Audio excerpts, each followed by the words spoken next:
My name is Eric Angel, and I'm Executive Director of the Legal Aid Society of the District of Columbia.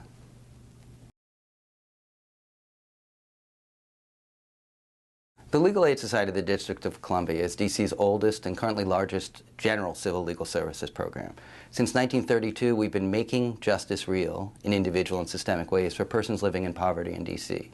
What that means is we provide high-quality, zealous advocacy, both individually and systemically, in all of our issue areas, which are family law, which includes domestic violence and child support, housing law, which includes eviction prevention, public benefits, which includes access to health care and disability benefits, and consumer law, which includes foreclosure prevention and protection against abusive debt collection practices.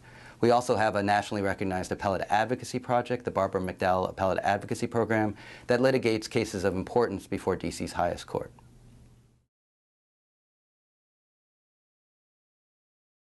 Legal aid really can only do what it does because of the extraordinary support of the private law firm community. And what we do, we get extraordinary support in a variety of ways. We of course get financial support from law firm and other lawyers in town, but we also are only able to do what we do because of the extraordinary pro bono support we're able to get from our lawyers. And for purposes of this conversation, I really want to talk about individual pro bono cases that lawyers can take on behalf of legal aid clients. Last year, we had, I think, more than 25,000 hours, valued at more than $8 million of pro bono hours, provided by law firm and government attorneys on behalf of legal aid clients.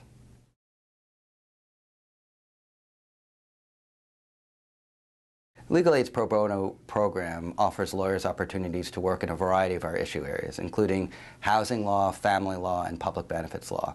These all provide slightly different experiences, but they're all great for the new lawyers to be learning. In the housing practice, for instance, you might be able to get into court and certainly will be able to negotiate with opposing counsel and learn client interviewing skills. In the public benefits practice, it's a bit more administrative in nature, and so you may be writing a brief and then arguing an argument before an administrative law judge. And family court, it's similar where you get into court, although it may be slightly more slow-moving than our housing law practice.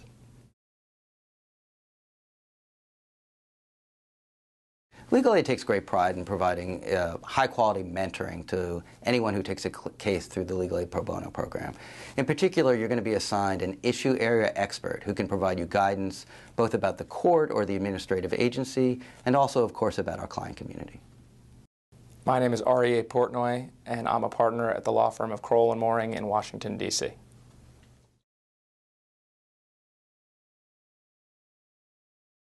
Legal aid has really given me tremendous benefits and opportunities through its program and through the custody work that I have been able to do through them. From the earliest stages of my career, I suddenly had opportunities to stand up in court, to argue motions, to work directly with clients, to really make a difference in these children's lives. Legal aid provided the support, the mentoring at the outset and all the way through to really be able to work these cases through to a successful result. All through my career, I've been able to avail myself of these benefits and opportunities. Even today, as a partner, when I'm supervising younger lawyers and letting them start their pro bono careers with legal aid, I still go back to legal aid, and they still are always there with the mentoring, with support to help bring these cases through to a successful resolution.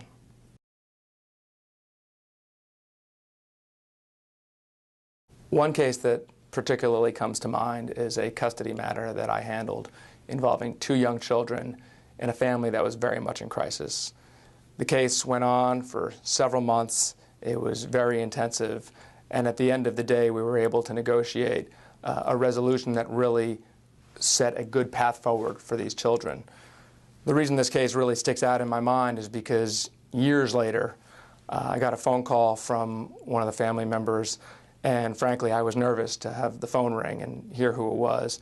But what happened in the end was they were just calling to tell me that after all these years, the children were actually about to go to college. And frankly, that's not a result that ever would have happened without the work that we had done and without the support that we had gotten from legal aid.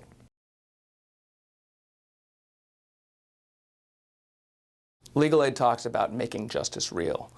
And I can't think of a better way to make justice real than through custody work and helping children go from moments in crisis to resolution, to watching children really at a crossroads in their lives where you don't know where they're going to end up, and to have the opportunity to step in and to help them get to a happy place at the end.